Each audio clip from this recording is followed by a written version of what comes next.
This podcast contains explicit content not suitable for listeners under the age of 18. Parental discretion is advised. Today's topic will be about Jesse's misclassification and how it still affects him to this day, the clerical errors the system refuses to fix, and the effects it has on those trapped within it. We'll be covering this topic with Jesse Purcell and David McGee, with myself, Jennifer Hood, moderating.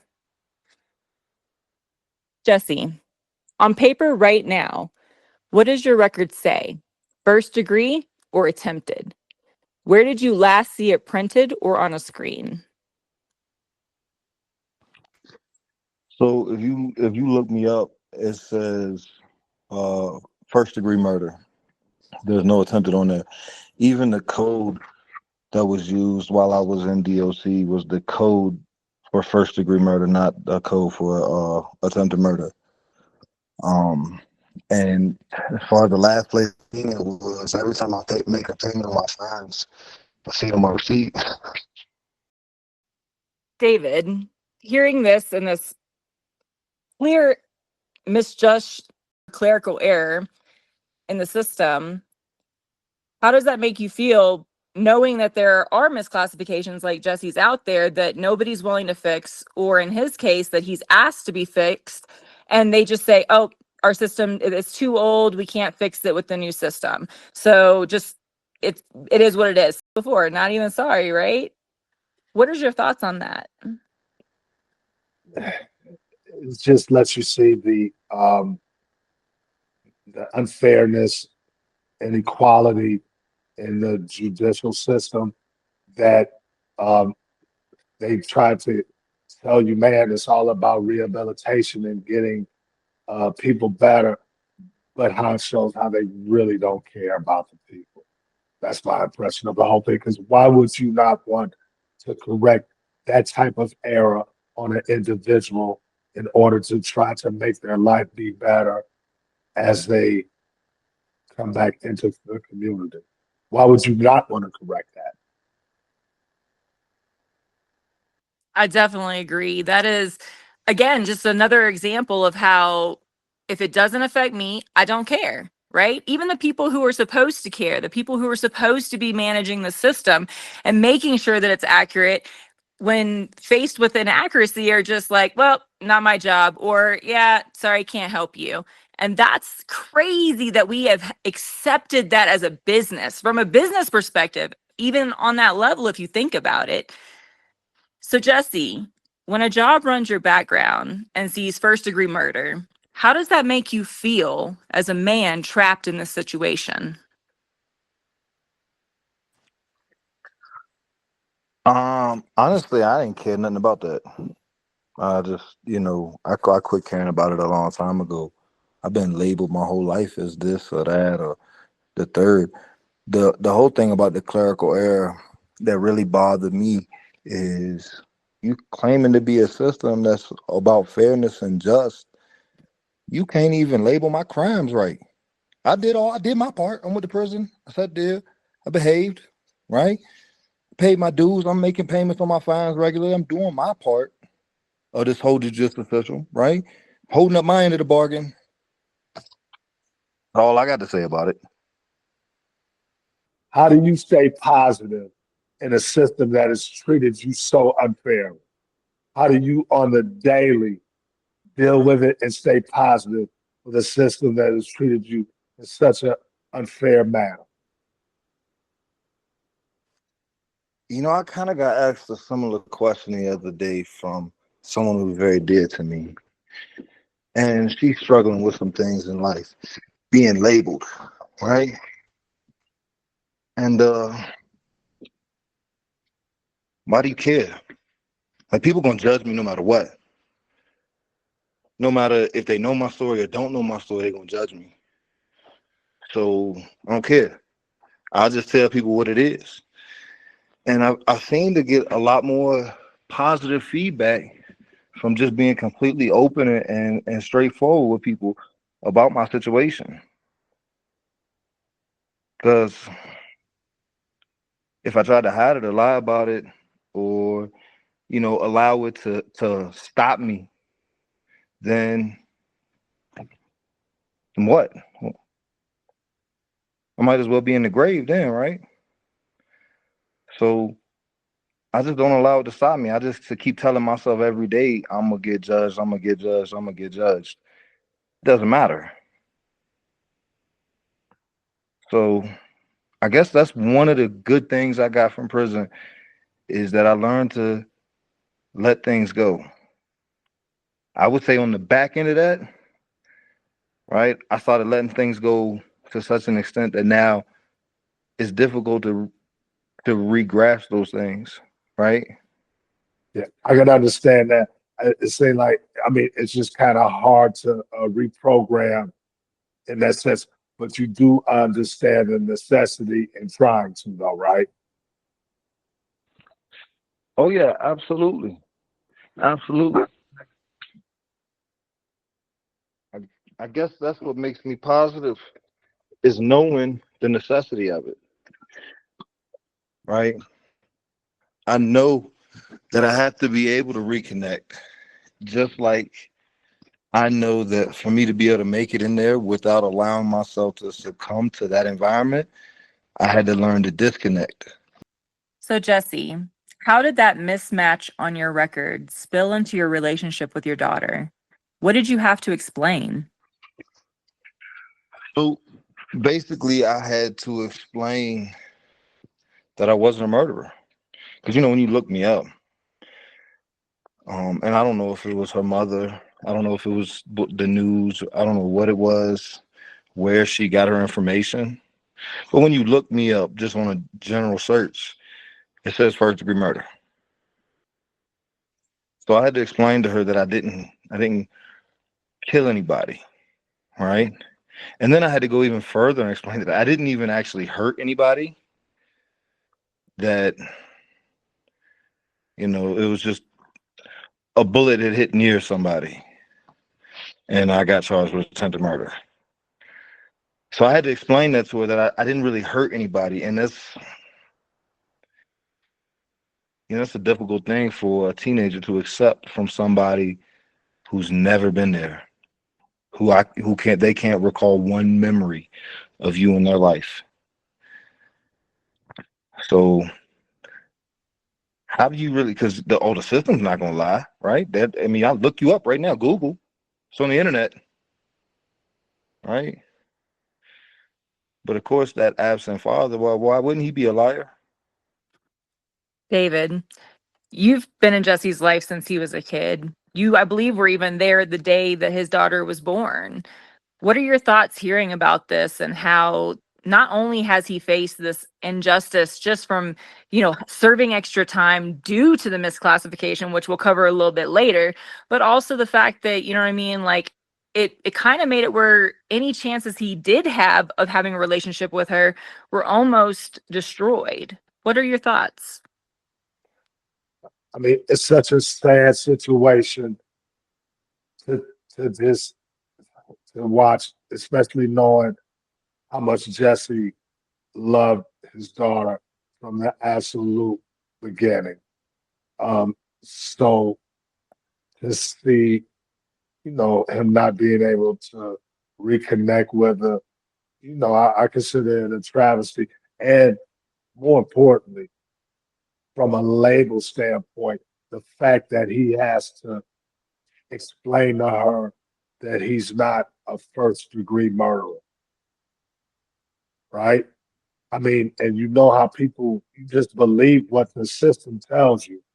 So, of course, he's not seen in the best of light. So now, let me ask you this, Jesse. What is it like to have that kind of label on you and to have to try to explain to people, your daughter in particular, but people in general, you know, it's attempted murder and you're not a first degree murderer, you know, with that label. Honestly, it's a little uncomfortable, right? You ever had a conversation with somebody, and maybe you were telling, saying you were selling wolf tickets, right? You was lying, and you knew that they could tell that you was lying. You could just tell from their body language and how they was talking to you, right? How they was interacting with you. right? Or maybe you was telling somebody something that was true, but they're like, yeah, I don't believe this. It's too far fetched. So for me, when I had to explain this to people, normally that's the reply I would get from them. Like as far as their body language, it's almost like I'm telling them a lie, right? Like I'm trying to convince them of something. And I don't really know how to explain it other than that. And goes even further. Like, yeah, I got a attempted murder charge, but I didn't hurt anybody, right? So for a lot of people, that's like, really, that's impossible. How do you have attempted murder and nobody got hurt? You know, Yeah, for example, how did you serve as long as you did if somebody didn't get hurt, right? that's not the question. No, but I'm saying that's what people assume. We're talking about, like some of the reactions Oh, that people have, and then they go, well, you're saying that you didn't hurt somebody, but you have all this time. So this obviously in their minds are like, well, this doesn't add up, because why would you serve so much time, and why would you have this label unless it's true? That's what people think, right? In their brains. That's what I was just saying. yeah, that's another thing too. People, how long you been locked up? 14 years. I was locked up 14 years. Their first impression, oh, he killed somebody. He hurt somebody really, really bad. 14 years is a long time. But I'm like, well, yeah, nobody got hurt. you know, no, they didn't have no gun. You know, this they don't believe that. They don't believe it. But it is what it is. What can I do? So I just try to push through it and not think about it. People don't want to believe that we have a judicial system that would do something so unfair. That's why they have to feel like, okay, if you did 14 years, you had to do something, right? Because that's the only way they can kind of sleep comfortably at night, being like our system works. Exactly, David. That's the whole thing, is like it's that misconception, because we are trained to think that if people are put away for long periods of time, you know what I mean, or if they get charged with these things, that there is clear, concrete evidence, right? There's witnesses, somebody got hurt, there's hospital records, there's fingerprints, there's guns, there's all kinds of things, right? If we're gonna serve time like that and we're gonna do crimes like that. But then when you start to be like, well, actually, you start to tear apart all of those beliefs that we were raised with. And I think that's what people want to hold on to, is that they don't want to believe that the system is unjust. Instead, they want to be like, no, you got what you deserved, because that's what we're taught to think. That's how we're trained. That's how we're raised, is to think if people go there, they're bad people and they deserved it. But these are people's sons and fathers and brothers. So, Jesse, what are your thoughts? My thoughts are, a lot of times when people go to prison, they do deserve it. But the thing is, you really have to ask yourself what prison is doing. Right? I'm not saying there shouldn't be consequences for actions. There absolutely should be. But what is prison doing? What is the goal of correctional centers, right?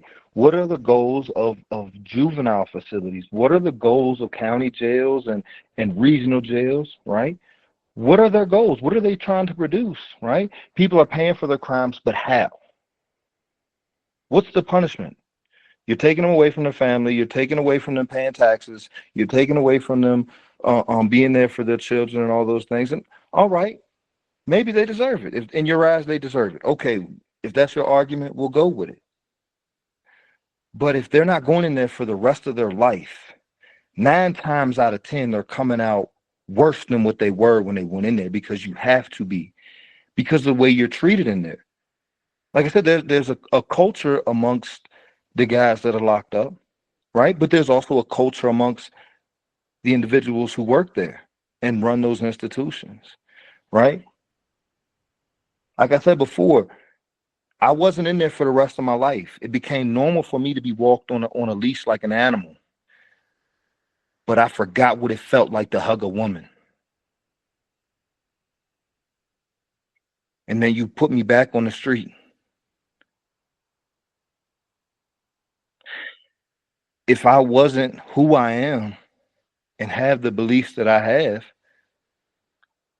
would you really think that that makes people better?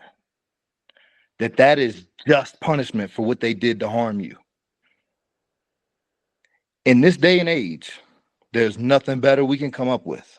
Can I tell you something so deep that you just said that struck me was when you said, man, most people that's in jail, yeah, you did it.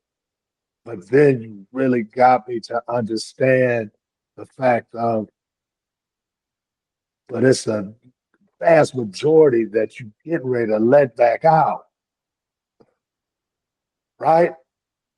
You gotta rehabilitate them so that they'll be productive when they get out. And the fact that things like that's so not a part of it is like you're really doing society a disservice, right? Because you're letting people back out, like you said, that's worse than that when they went in.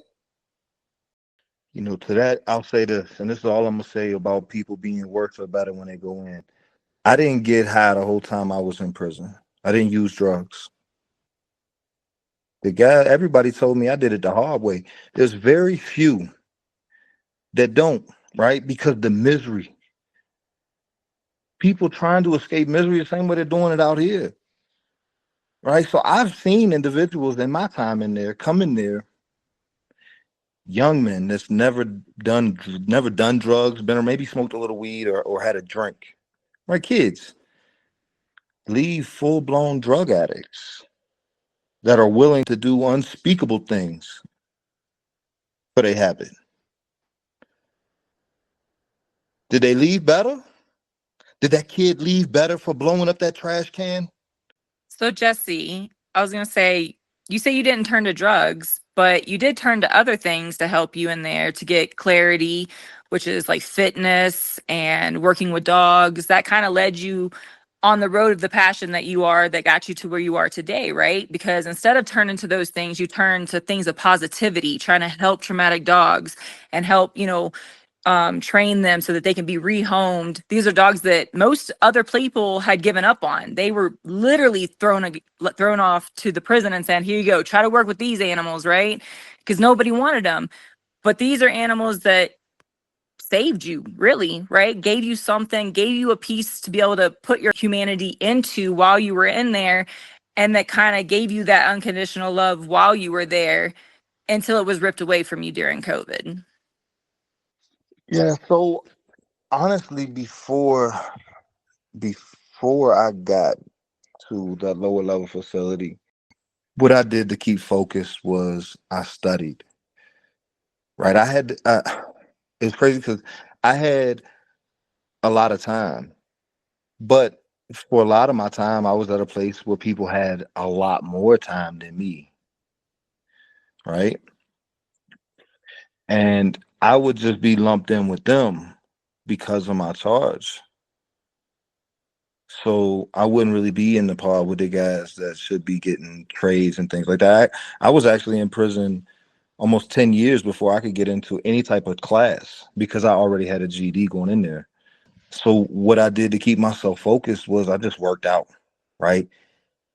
I fractured my spine early in my sentence at a high level. I was at a high level institution. I had just started lifting weights and my knee gave out and I collapsed on the weight pound. The weight came down on me. Now, walking around with a broken back in prison where you don't really get nothing but ibuprofen, and at any given moment somebody could jump on you and try to kill you, especially at these yards. And especially back in those days, I had to just keep my mind strong. So I felt like no matter how much pain I was in, if I allowed myself to numb my pain physically, and I guess that's probably what saved me mentally, was if I allowed myself to numb my pain physically and put myself in a position where I could potentially not be able to live with myself anymore, be at somebody else's hands, no, that was unacceptable for me. So it didn't matter how much pain I was in. I wouldn't never use any type of drugs to numb it, no matter how easily accessible they were to me. It was just a me battling my body physically at first.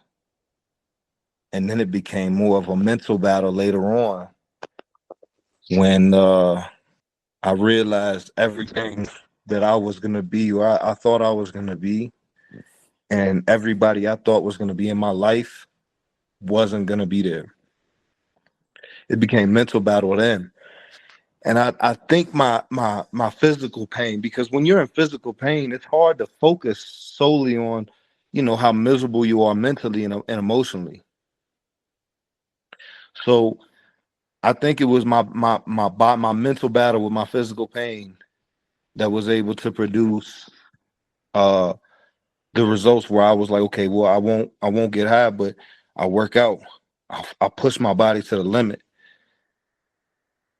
Right? I'll get stronger. I'll be better. Right? That's what I tell myself. And then I got to Lunenburg, and there was this sweet counselor there. She's not there no more. She gave me a chance. She put me in the dog program, and just because she seen something in me, right? And really, I probably shouldn't have made it. Just circumstance having to work out. And when I got into that program, that's when I realized how far I had let myself slip away from humanity. Was when I interacted with that old hound dog that had been abandoned on the side of the road because he couldn't hunt no more. Right? This dog had been abused and beat his whole life. Right? And when he crawled into my lap, my first interaction was to fight. That's when I realized that I had slipped away from what it meant to be human. I started really getting into other things, right? I really started studying myself. Right? I spent a lot of time over the years in prison studying religions, different religions, right? Studying different philosophies and things like that. But at this point, I was like, man, I need to really start studying myself. And that's when I started to paint. I was like, man, I'm bored. I'm just going to start painting. This during COVID. Right? This was before they shut the dog program down. And there was a guy in the program that painted. So I just thought, it was like, man, hey, can I get a couple of tips? And that first paint I did, man, it looked like crap. And I spent probably 12 hours working on it. It won't even as big as the top of a shoebox. It was a little teeny tiny paint. And I spent probably 12 hours on a half a gallon of paint. It looked like garbage. But, I was proud of it. I was like, man, look what I did. And it killed so much time. And it kind of just enlightened my whole spirit. And then they shut the dog program down. Really, they've been wanting to get rid of that for a while because that's a whole nother story. But they shut the dog program down. So when they kicked us out and put us back in general population, man, I needed something to do. Right? So I was like, man, I'm going to get better at painting. And I had learned to crochet as well while I was in there to make teddy bears and things like that just for my daughter. Just so I was like, man, I'm not there, but I can send her stuff. What else am I do? I got all this time on my hands. I'm going to learn skills, right? I learned to crochet and sent teddy bears to my daughter and blankets and things like that. And I learned to feed myself, right? Off of making teddy bears and blankets and hats and sports memorabilia and doing portraits with paintings. To the point where I'm like, man, I could actually make a living doing something else. So I guess in a very, very long way to answer your question, that's how I dealt with it. Well, I was going to say, Jesse, all of those things that helped you find clarity and light in prison is also what kind of led to the creation of Ronin Project and also our first campaign. Art being the number one thing that you wanted to bring to Ronin Project because it did give you that peace and that moment to escape in the process and leave something beautiful instead of something ugly, right? Because like you said, you got to paint, and I know you painted murals on the walls in the prison. So I mean, even after you left, your art is still there, right? Maybe inspire them as well. So David, do you have any thoughts from what Jesse just shared before we move to the next question? I'm so proud of Jesse. Just hearing him talk, because it's like, just think, he went into the most hellish situation and decided this is the point where I'm not going to self medicate. I'm getting ready to deal with this whole thing sober for all of these years and find a way out in a positive sense. You know how big that is? People self medicate on a daily basis just being out here. Just, because rent is hard or whatever little issues we dealing with. He decided to take on something so strong and do it in the manner that which he did. It just makes me real proud of him.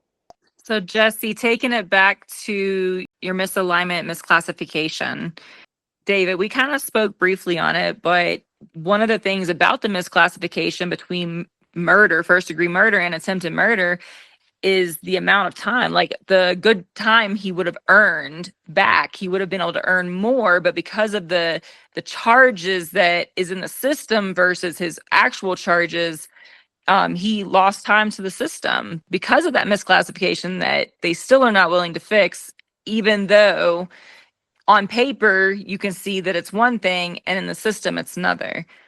What are your thoughts on that?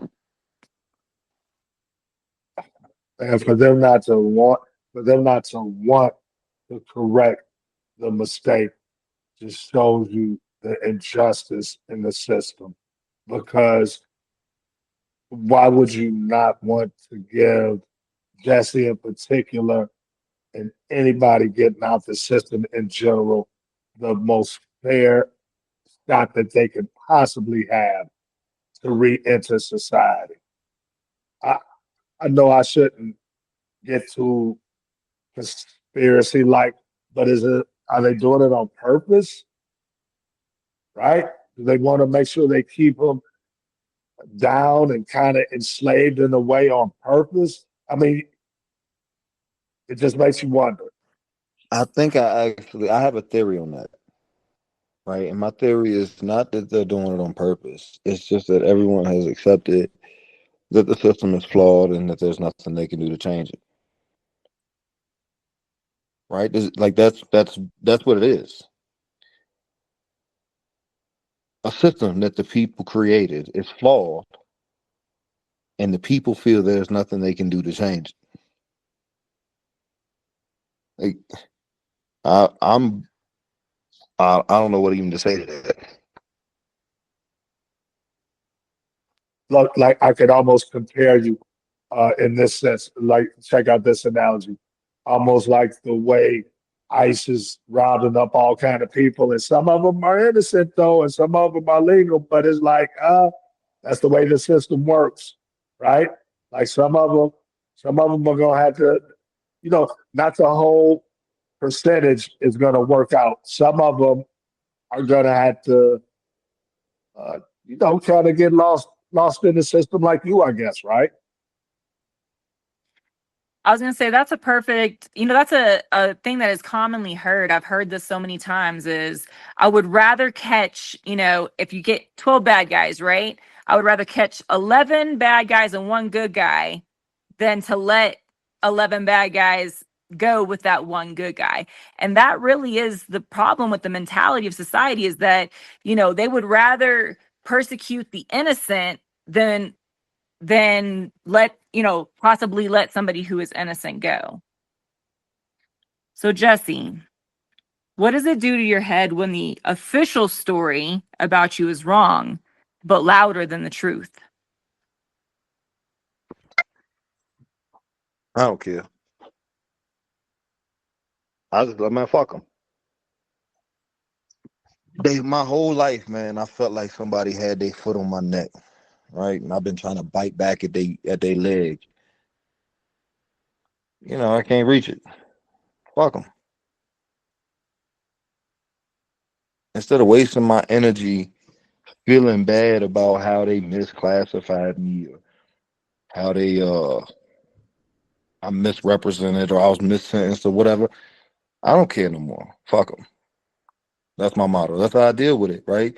Because, right, like right now I'm talking about it because it's my paper, right? It's interesting. This is something that happened to me. It is what it is, right? It's not going to stop me because I'm not dead yet. So, whatever. I feel like it's more of an insult for me to be like, fuck y'all, call me what you want to. I'm going to still do the best thing that I can do. And I'm trying to do it in their face. I want you to see it. I'm inviting them to the parties. Come and see, come and look. It's who I was trying to be when I was a teenager. And y'all told me no, I was a gangbanger. Right? I know plenty of gang members that seem to have more morals than the politicians. But here's a real hard question. Where did the label surprise you the most? Someplace you didn't expect it to show up. Honestly, I didn't expect it to have the effect on me that it had on my release date, on being able to earn those sentence credits. Did not expect that at all. And then, like when my daughter asked me about being a murderer, like that kind of surprised me. And a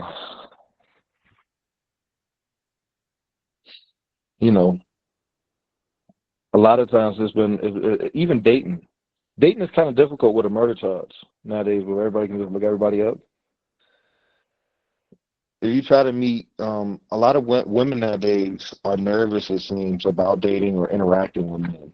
Rightly so. And a lot of men seem put off by some of the women that are willing to interact with men.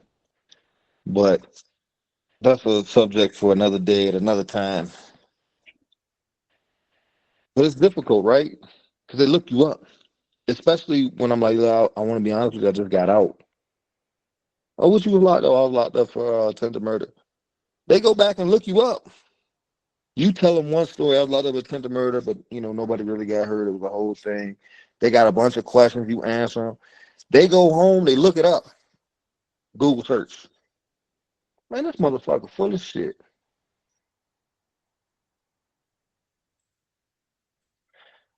And then I'm automatically deemed a liar off the jump. So it kind of surprised me in that. Because, when I left the streets, the whole Google search thing, well, it didn't exist. You couldn't just type things well, if you did, I wasn't on it like that,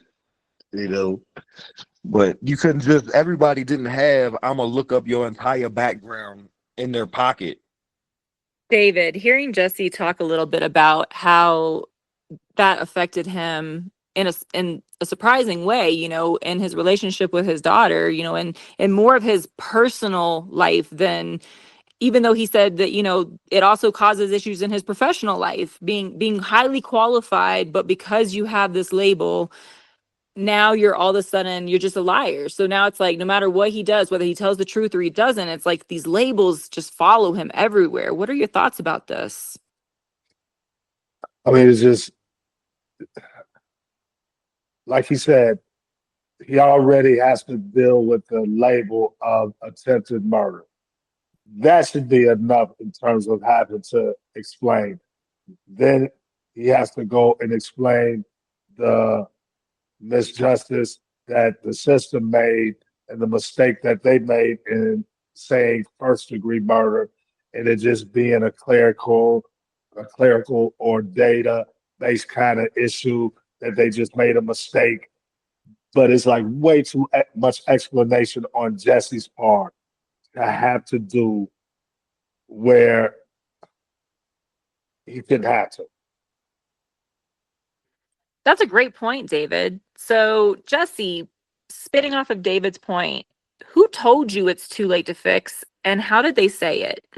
So when I was still incarcerated, my auntie had reached out after this whole thing because after they had came and denied all of us, the Supreme Court did issue a ruling. It was like 6 months later, 8 months later, something like that.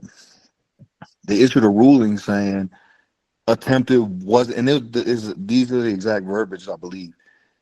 Attempted is not, in fact, completing the act. So therefore, it will not be held to the same classification as if one did, right? Once that ruling was made, they started to release individuals with attempted charges, like attempted robbery, attempted murder, things like this. Not me. Because my code, there was a code. My code was first degree murder. Right? So they printed it out on my update sheet, attempted murder.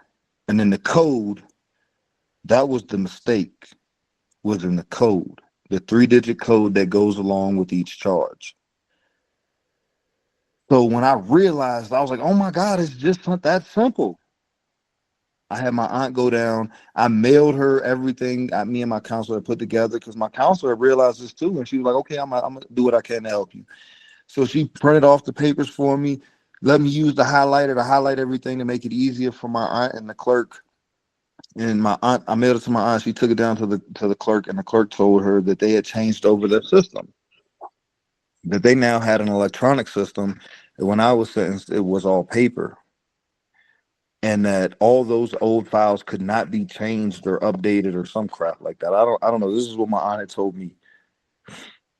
But what she could do was call the Department of Corrections and say that I had, in fact, an attempted murder charge and not a first-degree murder charge. So she did that, and DOC was basically like, I don't give a shit. So Jesse, you brought up the code was the biggest issue, correct? But what did that 3-digit code really mean on paper? What did you lose because of that 3-digit code? What did you do more of that you shouldn't have? So had that law been enacted, that when I was sentenced, I would have went home 3 years prior to my release date, right? That's why I qualified for the immediate release when the law came into effect, because I would have been released a year and a half before it came into effect because it was retroactive, right? And this is a lot of things that people don't even realize. The budget amendment, it's a budget. Budgets are only good for 2 years in the state of Virginia. So once that budget expires, that amendment expires, and the law reverted back to its original state. So what was the point in it? Right? So I could have been home a year and a half earlier, possibly still have contact with my daughter, still be able to communicate with her, right? And I mean, who knows? Who knows what financial position I could have been in, right? Because I was getting out at one of the best times to get out from somebody who's been locked up for a long time, if you think about it. During COVID, I could have really took my time, and the job opportunities were almost endless. This is right at the end of COVID. There were so many jobs. There were jobs encouraging, literally on the applications encouraging, please, if you're a felon, please apply. We'll train you. Right? There were endless job opportunities, right? Who knows where I could have been? And that's like exactly the whole point, right? Is that to some people it's just an error in the system, right? It's just 3 digits, 3 numbers. That's it, right? A code. But that really equaled 3 years of freedom. And just to point out, the last episode when we were talking about the 550, an additional year and a half being resentenced because per the law, you were free. It was a budget change that overturned that, or put it on pause, we'll say, for 2 more years, which is just crazy. That, like we said, that's a whole nother story. Please join us as we continue this conversation in part 2.